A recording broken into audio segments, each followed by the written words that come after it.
Gaza में इस वक्त दुनिया का सबसे बड़ा मानवीय संकट सामने आ रहा है।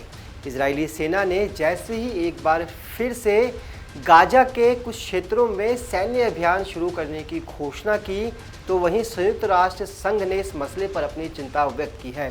संयुक्त राष्ट्र संघ का कहना है कि अगर गाजा के युद्ध प्रभावित क्षेत्रों में मानवीय सहायता नहीं पहुंचाई गई तो अगले 24 से 36 घंटों के बीच करीब 14,000 बच्चों की मौत हो सकती है। आपको बता दें कि इजराइल ने घोषणा की है कि वो गाजा के जितने भी आतंकी ठिकाने हैं उनको पूरी तरह से नेस्तनाबूद कर देगा। इसकी इस घोषणा के बाद जो पिछले 11 हफ्तों से यहाँ पर राहत सामग्री पहुँचाई जा रही थी, अब उस पर संकट के बादल मंडराने लगे हैं।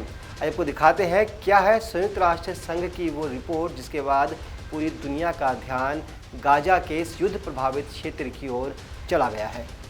संयुक्त राष्ट्र के ह्यूमैनिटेरियन चीफ टॉम फ्लेचर ने एक चौंका देने वाली चेतावनी दी है। उनका कहना है कि अगर अगले 48 घंटों में मदद नहीं पहुंची तो 14,000 बच्चे अपनी जान गंवा सकते हैं।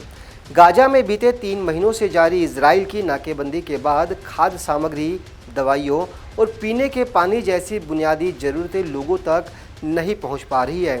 संयुक्त राष्ट्र के मानवीय सहायता प्रमुख टॉम फ्लेचर की माने तो 19 मई 2025 को गाजा में केवल 5 सहायता ट्रक भेजे गए, जो कि वहां की आबादी की ज़रूरतों के मुकाबले बेहद कम है।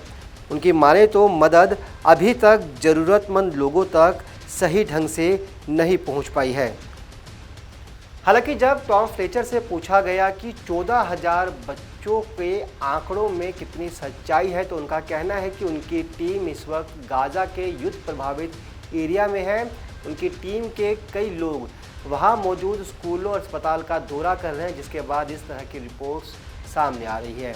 तो वहीं दूसरी तरफ इसराइल का कहना है कि वो हमास पर तब तक दबाव बना के रखेगा जब तक उनके बंधकों की रिहाई पूरी तरह से सुनिश्चित नहीं हो जाती। आपको बता दें कि गाजा में 20 लाख से अधिक लोग अब पूरी तरह से मानवीय सहायता पर निर्भर हो चुके हैं। संयुक्त राष्ट्र के आंकड़ों के अनुसार करीब 4.5 लाख लोग भूखमरी की कगार पर हैं, जबकि 10 लाख लोग 2 वक्त के भोजन के लिए संघर्ष कर रहे हैं। अब तक 9,000 से ज़्यादा बच्चों का कुपोषण का इलाज किया जा चुका है और हजारों गर्भवती महिलाएं भी कुपोषण से प्रभावित हैं।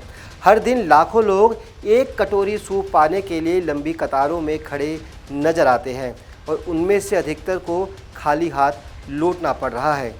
वैसे स्थिति को लेकर यूरोप के 3 प्रमुख देशों ने इजराइल को कड़ी चेतावनी भी जारी की है। यूरोप के मजबूत मुल्क कहे जाने वाले ब्रिटेन, फ्रांस और कनाडा ने कहा है कि फ़िलहाल जो स्थिति इजराइल ने गाजा में पैदा की है वो पूरी तरह से अस्वीकार्य है। उनका कहना है कि अगर इजराइल ने अपने कदम पीछे नहीं खींचे तो उसे कड़े प्रतिबंधों का सामना करना पड़ सकता है। तो वहीं दूसरी तरफ गाजा के स्वास्थ्य मंत्रालय की माने तो अभी तक इजरायली हमलों में लगभग 55,000 लोगों की मौत हो चुकी है, जबकि 1.25 लाख से ज़्यादा लोग अभी भी जिंदगी और मौत के बीच में जूझ रहे हैं। तो वहीं दूसरी तरफ इजराइल का कहना है कि जब तक वो पूरे गाजा को अपने नियंत्रण में नहीं ले लेता वो अपने कदम पीछे नहीं खींचेगा।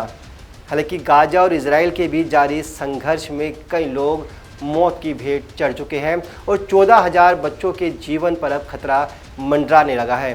देखना यही है कि आने वाले समय में दुनिया के बाकी मुल्क इस मुद्दे पर क्या कुछ करते हैं।